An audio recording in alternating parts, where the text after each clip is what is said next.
ফজরের নামাজের পরে একটি সূরা পড়লে আল্লাহ তাআলা 5টি পুরস্কার দিবেন এবং আল্লাহ পাক রব্বুল আলামিন আপনাকে সকল বিপদ আপদ থেকে হেফাজত করবেন যদি ফজরের নামাজের পরে একটি সূরার আমল করতে পারি।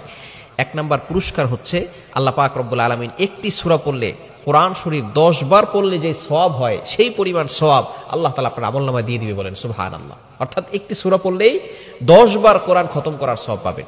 দ্বিতীয় নাম্বার হচ্ছে আল্লাহ পাক রব্বুল আলামিন আপনাকে বিপদ আপদ থেকে হেফাজত করবেন।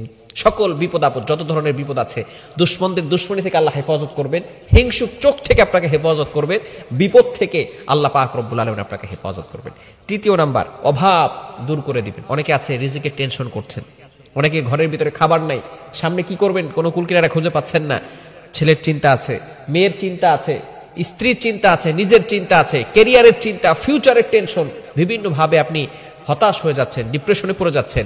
আপনি যদি ফজরের নামাজের পরে সূরা ইয়াসিনের তেলাওয়াত করতে পারেন, আল্লাহ তাআলা গায়েবী ভাবে আপনার অভাব দূর করে দিবেন। এজন্য অবশ্যই আমরা এই সূরাটির আমল করার চেষ্টা করব। 4 নাম্বার হচ্ছে অসুস্থ ব্যক্তির জন্য যদি সূরা এটা তেলাওয়াত করা হয় ফজরের নামাজের পরে, আল্লাহ পাক রব্বুল আলামিন তাকেও সেই পুরস্কার দান করে দিবেন, তাকে সুস্থতার নিয়ামত দান করে দিবেন। 5 নাম্বার হচ্ছে যে ব্যক্তি সূরা পড়বে আল্লাহ পাক রব্বুল আলামিন এই সূরা তাকে শাফায়াত করে জান্নাতের ব্যবস্থা করে দিবেন, শাফাত করে তার জন্য জান্নাতের ব্যবস্থা করবেন। সেই সূরাটি কি? সেই সূরাটি হচ্ছে সূরাতুল ইয়াসিন। চমৎকার একটি সূরা। এই সূরা হচ্ছে পবিত্র কোরআনুল কারীমের ভিতরে 22 নম্বর পারার 19 নম্বর পৃষ্ঠায় রয়েছে। 10-11 নম্বর লাইনগুলোতে চমৎকার একটি সূরা, সূরা ইয়াসিনের অনেক ফজিলত রয়েছে। এই সূরাটা হচ্ছে এমন একটা সূরা, প্রথম কয়েকটি আয়াতের ভিতরে এমন পাওয়ার রয়েছে। নবীজি সাল্লাল্লাহু আলাইহি ওয়াসাল্লামকে যখন আবু লাহাবের স্ত্রী উম্মে জামিল আঘাত করতে এসেছিল, এমন সময় আবু বকর সিদ্দিক রাদিয়াল্লাহু তাআলা আনহু পাশে দাঁড়ানো। আবু লাহাবের স্ত্রী উম্মে জামিল এসে বলতেছে, মুহাম্মদ কোথায়? আইনা মুহাম্মদ, মুহাম্মদ কোথায়? আবু বকর সিদ্দিক রাদিয়াল্লাহু তাআলা নবীজিকে দেখতে পাচ্ছেন, কিন্তু আবু লাহাবের স্ত্রী উম্মে জামিল দেখতে পারে না। নবীজি সাল্লাল্লাহু আলাইহি সাল্লামকে না দেখতে পারে।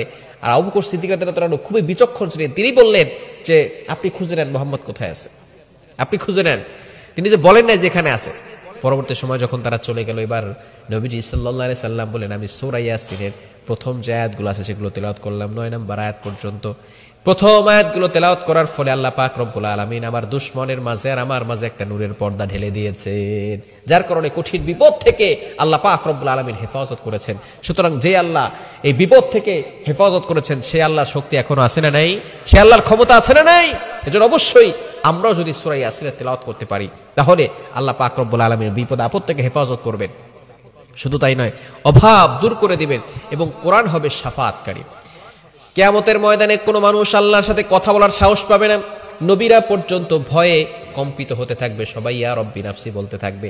এমনকি মূসা আলাইহিস সালাম, ঈসা আলাইহিস সালাম পর্যন্ত বলবেন, লা আসআলুকাল ইয়াউমা ওয়ালা উম্মি ওয়ালা উখতি, আয় আল্লাহ আজকে আমার মা, আজকে আমি আমার মাকে চাই না, আজকে আমি কাউকে চাই না, আমার বোনকে চাই না, আমার ভাইকে চাই না, ইয়া রব্বি নাফসি, আল্লাহ আজকে আমাকে বাঁচাও।